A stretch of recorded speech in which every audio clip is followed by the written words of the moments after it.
이제 더 이상 거리에 먹을 시체도 없어졌다. 울 힘조차 남아있지 않던 동생은 얼마 못 가 숨을 쉬지 않았다.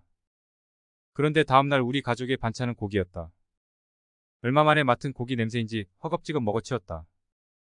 하지만 배부름은 머지않아 사라졌고 다시 굶주림에 고통받는 삶을 살았다. 빨리 식량을 구해와야 한다. 나는 알고 있다. 다음은 내 차례가 될 것을. 임진왜란 때보다 비참했던 현실. 오늘 준비한 이야기는 조선 최대 대기근으로 부모가 자식까지 잡아먹을 정도의 재앙이었던 경신대기근에 대한 내용이다. 경신대기근은 이미 임진왜란과 병자호란을 겪어 고통받고 있던 조선을 덮쳤다. 조선 후기 조선이 무너지기 시작함을 알리는 사건이기도 하다.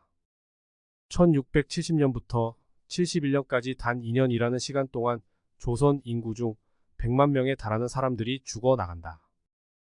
이도 기록일 뿐 보고되지 않은 이들도 포함한다면 더 많은 사상자가 나왔을 것이라고 추측된다. 가난했던 평민뿐만 아니라 양반부터 지배층까지도 죽어나갔다. 조선 왕조실록에서 전하길 참혹한 죽음이 임진년의 병화보다도 더하다라고 기록되어 있다. 임진왜란 때보다 더 비참했던 경신대기근에 대해 알아보자. 소빙하기. 1600년대 중반 태양열이 감소하여 지구의 온도가 낮아지는 소빙하기가 찾아온다. 당시 조선은 농경 국가로서 기후에 큰 영향을 받으며 살아갔기에 비극을 피할 수 없었다. 6월이 다 되어도 비 한 번 안 내리는 기나긴 가뭄이 지속된다. 비를 기다리며 버티는 와중에 느닷없이 우박이 쏟아져 곡식들은 죽게 된다. 다행히도 머지않아 비가 내렸다. 하지만 이번엔 멈춤이 없었다. 엄청난 폭우가 한반도를 덮쳤고 홍수로 인해 사람들은 또 죽어나갔다. 폭우에서 그치지 않고 이번엔 태풍이 한반도를 덮쳤다. 연달아 발생한 자연재해는 식량을 없앴고 사람들은 면역력이 떨어져 전염병까지 돌게 된다. 다른 선택지는 없었다. 먹을 게 없자 백성들은 유목민처럼 떠돌이 생활을 시작하게 된다. 그러면서 점점 거리엔 굶어 죽은 시체들이 많아졌다. 당시 너무 추웠던 날씨는 백성들의 인륜을 포기하게 만드는 역할을 한다. 추위를 견디기 위해 옷을 빼앗거나 힘이 없던 사람들은 시체의 옷을 벗겨 자기가 입게 된다. 더욱 비극적인 건 굶주림을 해결하고자 시체의 살점을 뜯어 먹는 일까지 빈번하게 생겼다. 이마저도 한계가 있었고 부모들은 자식들을 죽이고 삶아 먹는 식인 행위까지 벌어진다.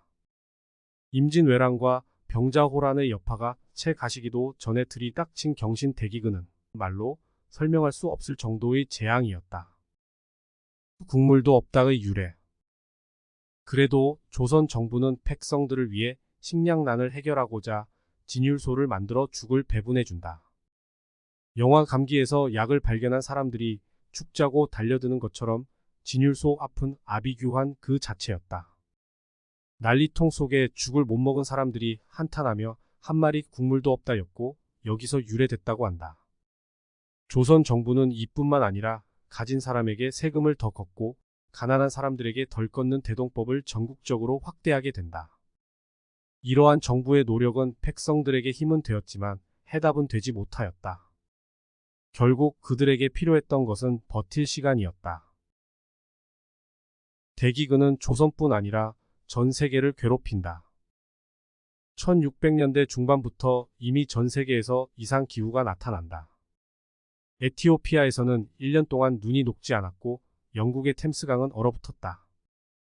중국 강남 지역에서는 저온으로 감귤이 모두 얼어붙어 농사를 망치는 것은 물론 종자까지도 끊길 정도였다. 추위에 북아메리카 인디언들도 얼어 죽었다. 비슷한 시기 인도에서는 데칸 대기근으로, 일본에서는 카네이 대기근으로 많은 사람이 죽는다. 영국의 역사학자 에릭 홉스봄은 이때를 17세기 위기론이라 불렀다. 전 세계적으로 일어나는 이상기후와 인구 감소는 기존의 체계를 붕괴시키는 결과를 가져오게 된다. 에릭 홉스봄은 대기근을 위기였지만 역사적으로 매우 주요한 사건으로 보았다. 오늘 준비한 내용은 여기까지다. 인간은 자연을 이길 수 없다는 사실을 명확히 보여주는 사건으로 힘없는 인간의 모습에 회의를 느낀다.